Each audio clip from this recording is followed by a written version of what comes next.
Today we have Demetres G. I'm not going to attempt his last name, but this guy is a straight up YouTube and Instagram superstar, man. Over 48,000 subs on Instagram, was ranked the number one realtor on social media in Toronto.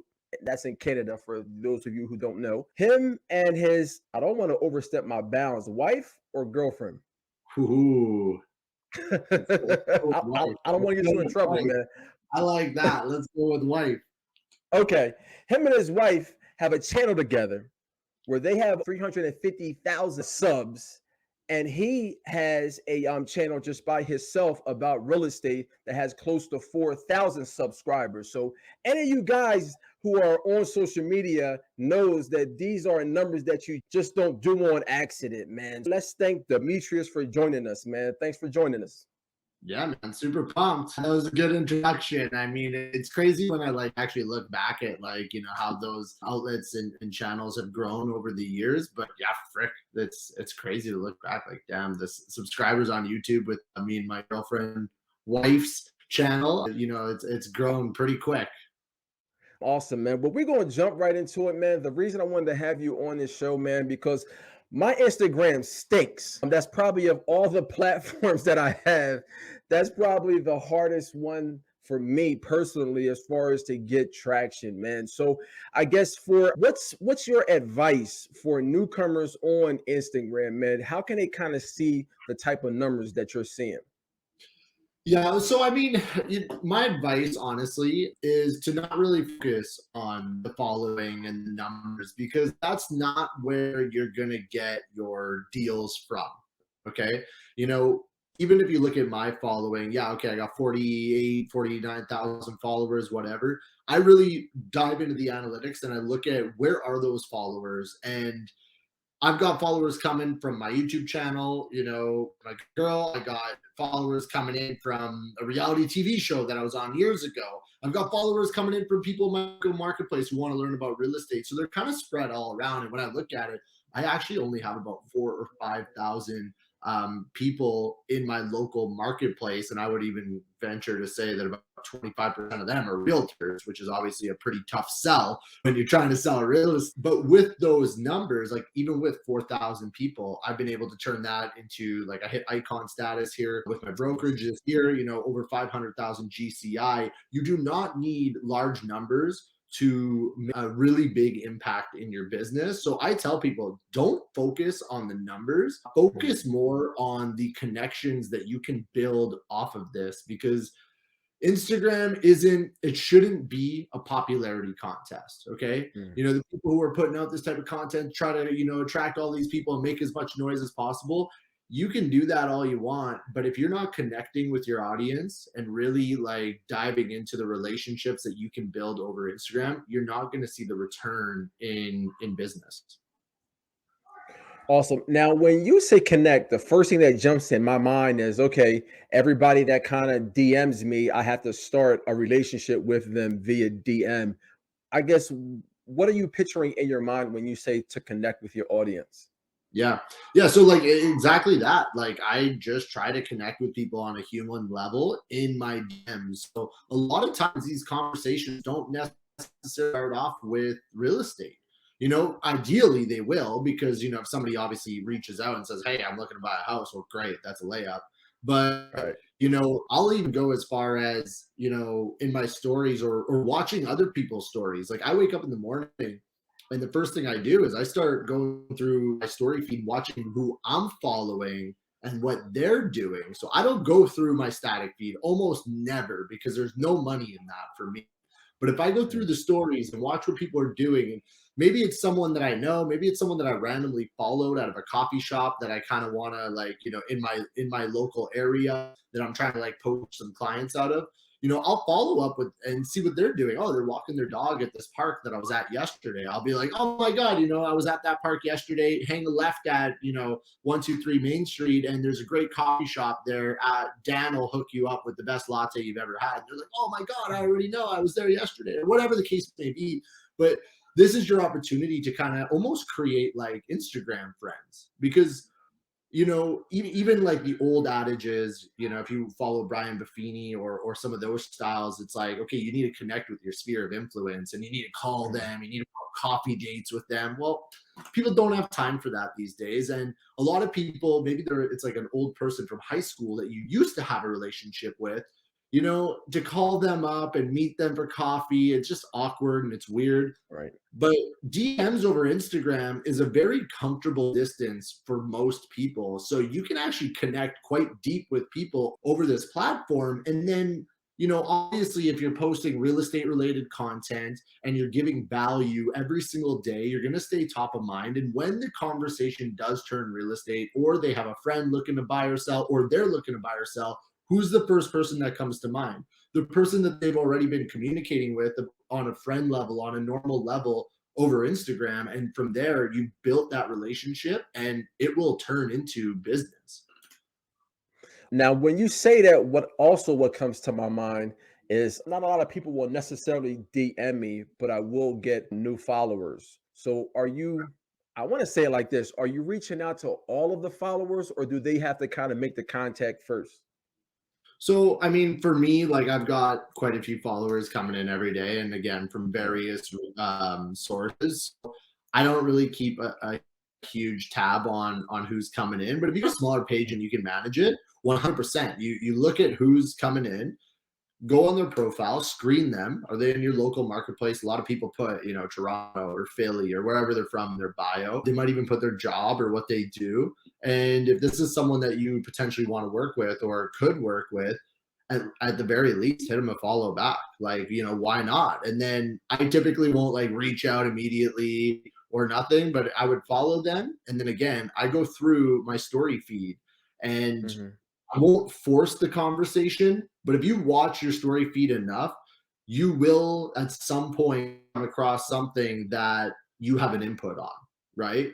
And then you give your input and you see, like, for me, I'm a big golfer, right? So when I see somebody come in, or a lot of times what I've done is I've actually targeted golf courses in my local area where I go see who's active on the golf course Instagram page, because I know that anybody who is engaging with a picture of a putting green is Mhm. obviously quite active on Instagram and they're going to be engaging with my content. So I'll go follow them.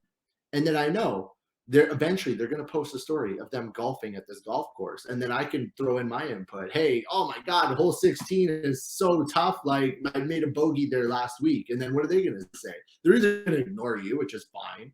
But I mean, they're Right. probably going to comment back and be like, even if they don't know you, they'll just be like, oh man, it's tough, right? Like, do you play here much? Like, do I know you? Whatever. But you start the conversation and you kind of just take it from there. But it comes off, you know, you're building a real relationship. Now, I came across your page on the golf thing. I play there quite a bit. I just figured I'd follow you. Your content looks great. That's it.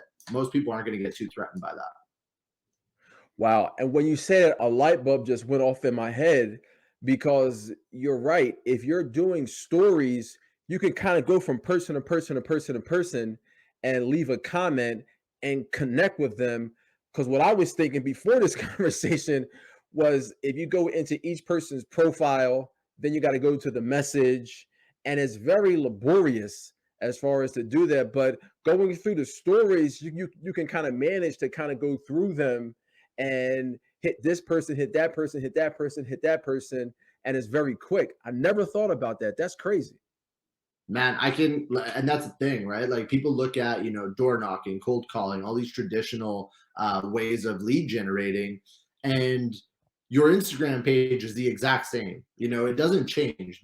The game is still contact. The person with the most contacts wins, Mm. and the person who can make the deepest relationships and connections also wins.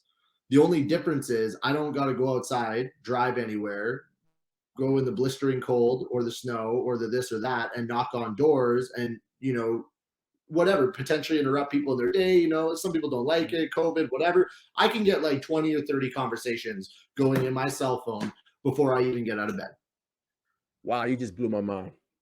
You just absolutely, you just But absolutely blew my mind. that's exactly why, like, when people say, okay, they focus on the wrong thing. They're focused on the followers, they're focused on the pictures, they're focused on looking cool. And that's all great. And for building your brand, it's important to do over time. You want to have a nice looking page. You want to show that you can market yourself and market your properties properly. But at the end of the day, if you're not connecting with people on a human level, this is never going to work. I can tell you right now, with thousands and thousands of followers and tons of content that I put out, I've never gotten a deal from somebody seeing my static picture of me in front of a sold sign or me in front of my cool car on my cell phone, pretending that I have a phone call and say, hey, I want you to sell my house. It always starts with a relationship. It starts with a conversation in the DMs, and eventually that comes. And sometimes if you build a strong enough brand, sure, you're going to throw out a piece of bait one day. Maybe it's like you're showcasing a really nice condo or a property in your local marketplace, and someone's going to ask, hey, how much is that? I'm actually looking to get into the market. And sure, like I said, those are layups. But if you want to do this for the long term, I've got 400 Instagram friends on my cell phone that I've never met in person. But we have this weird little relationship where we comment on each other's stuff here and there. And then I've gotten referrals from it. I've gotten people who have bought and sold with me from it. So at that point, it's a lot more scalable. And I will say this as well. You follow all your clients or you follow all your prospects. Even if I'm not a super systemized person, so this is great because I'll go through my stories and I'll be like, oh my God, I should follow up with that person. Like I totally forgot about them, right? They were a while ago and they kind of fell off and I'm like, holy crap. And then it's like, great, now I got reminded to go on my MLS, find them some properties, send them, check in, hey, what's going on? So it works as like that as well. There's a lot of good stuff that comes from it. Awesome. Now, do you have any content habits?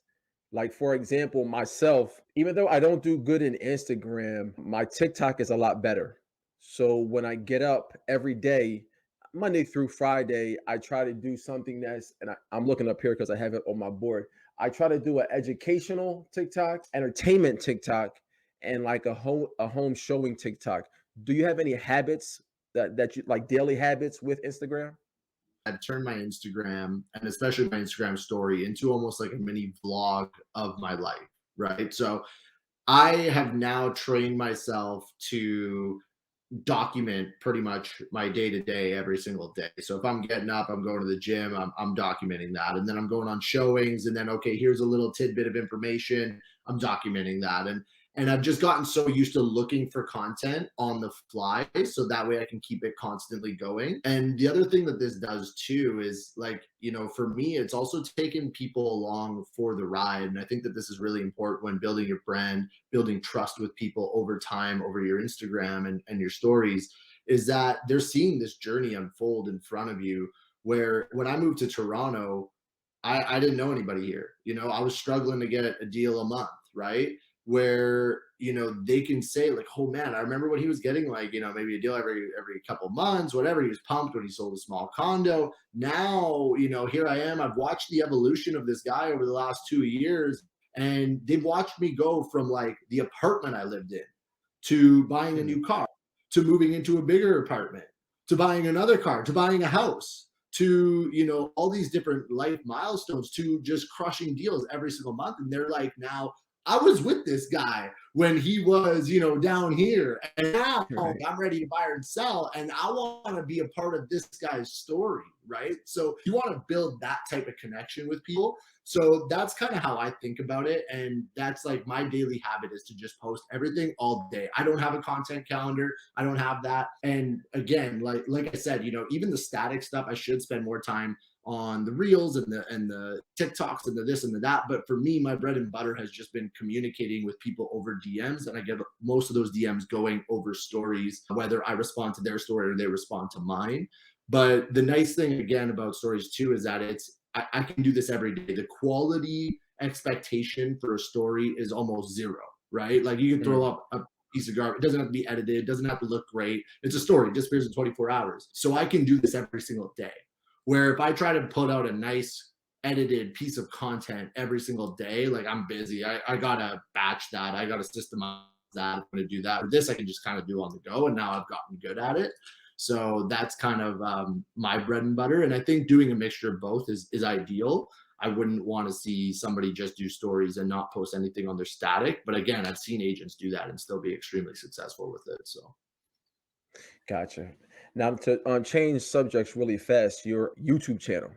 I yeah. guess what's your system for your YouTube channel? Because like I said, you have for your realtor one, you have close to 4,000 subscribers. So how long Yeah. have you had that channel? And I guess what's your system for that?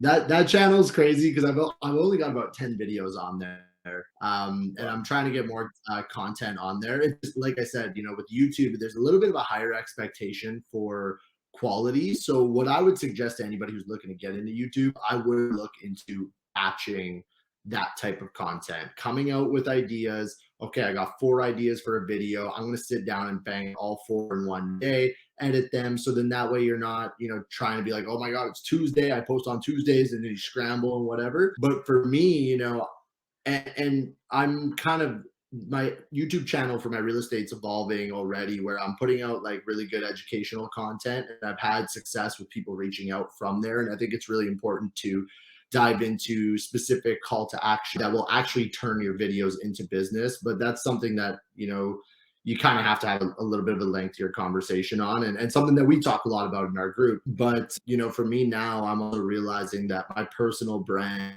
has become so strong with my other YouTube channel and my Instagram that I'm actually getting a lot of business from people just like me and who I am. And I can provide value, but if I can give them a little bit more of a light into my life and what I do on a day, they typically get more views, they typically get more responses, and it really builds that trust factor. Because I'll say this, I've been on listing appointments or I've had buyers reach out where normally you're like, okay, I got to win this person's business over. These people are at this point, they're already dead set on you. They've been watching you for Man, years. They know who you are. It's almost strange to the point where I've had listing appointments and I walk in and they're acting like we've known each other for years. I just met them and I'm the awkward one, right? Like I'm the people person, but they're just like, oh yeah, come on in, like make yourself at home. I'm almost like a little awkward because like these people know everything about me, but I don't really know anything about them yet. So right. that is like for me what I'm looking to do with my YouTube channel moving forward is I'm going to be doing a lot more vlogs and stuff like that. But honestly, I'm in a position to do that just because of the other channel that I have and the skill set that I've Mhm. learned with the other channel on how to vlog, how to really let people in. But for honestly, if I had to do it again, I would stick with the educational content, always lead with value, and it's going to come back tenfold. All the realtors that watch this channel, I want to leave them with a play, something that they can, after they get done this podcast, they can jump on a social media platform and get to work. What play would you have for these real estate agents out here? 100%. So this is what I did. So I moved to Toronto. I did not know anybody here. Okay. I'm originally from Alberta. So I did not know a single soul here. I did have a little bit of a following, but again, I didn't know any of these people personally. So if you're looking to up your game on Instagram and specifically stories, go into your database in your mind of everybody you know, high school friends, anybody you've met, find everyone, add them on Instagram and then just start posting. And I did this. I said, I'm going to post and not let my story feed go dry for 6 months. And I'm going to see what happens. Okay. I promise you, 4 or 5 months in, you're going to get so many deals from this that you're going to have a hard time keeping up with the stories. But what this is going to do is also train you to find content when you don't have content. So, like, I'll have days where I'm like, oh my God, I got nothing to post. Okay, well, then I'm booking showings and I'm booking showings, showcasing a property. Or maybe now I'm put in a position where it's like, hey, I gotta figure out something to post here. So maybe I'm posting something personally and letting them into my life a little bit more. Something that happened to me that day, right? But it is putting you in a position, write that contract with yourself. I'm not gonna let my story feed go dry for 6 months straight and constantly post throughout the day. And I promise you, if you engage with your audience and you are active in your DMs, you are going to get business. Right. And for those of you who don't know what that means as far as for your stories to go dry, stories and Instagram, they go away after 24 hours. So if you don't post something else, like you can keep posting and posting and posting and posting, and you may have 5 of them on there, but at some point in time they're going to run out and they're going to delete.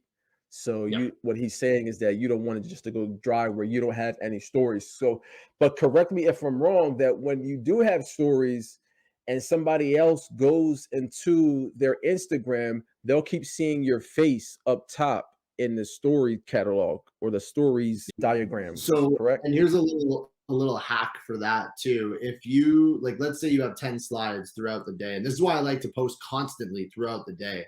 So I'll start with my morning stuff, and let's say throughout the day I have 10 slides that I would post. I'm gonna break it up into 3 in the morning, like 2 in the afternoon, 5 in the evening, and I post sporadically throughout the day because what that does is it constantly kicks you back into the front of that person's feed. So if you do this enough, and I've had people tell me this, they're like, I don't know why, I'm not even looking to buy or sell real estate, but for some reason, you are the first little floating head in my story feed every single day. And it's because I post so constantly. So rather than posting a bunch in once and being like, I'm good for 24 hours, don't do that. Just train yourself to kind of look at it as a little mini vlog of your day.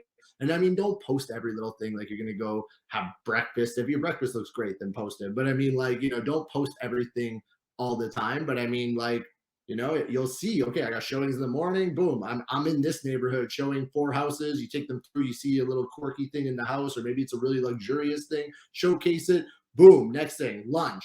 Boom. Next thing, I'm in this neighborhood showing 3 houses to another client. And then, at the end of the day, it shows you like after a long day eating a meal with your spouse. And it's just like, okay, these guys can get an idea of what a day in the life looks like, right? And let's face it, our jobs are cool, right? There's a reason why Right. HGTV is making, all these $1 million listing, all these shows about it, because real estate is cool. The lifestyle is cool. And especially if you're successful and like, man, like you can showcase a crazy lifestyle and people watch and they love it. That's crazy, man. Well, listen, we gotta end this, man, because I have some prior engagements, but this has been nothing but fire, man. I mean, this episode has changed my Instagram business 100. So we'll probably have Demetres back on here at some point in time, man. But you definitely raised the level as far as what I'm going to do, and I'll definitely check back with you to let you know how it's working, man. So I appreciate your time, man. Thanks for coming on. Love it. Love it. I'll come back anytime. All right, man. Thanks.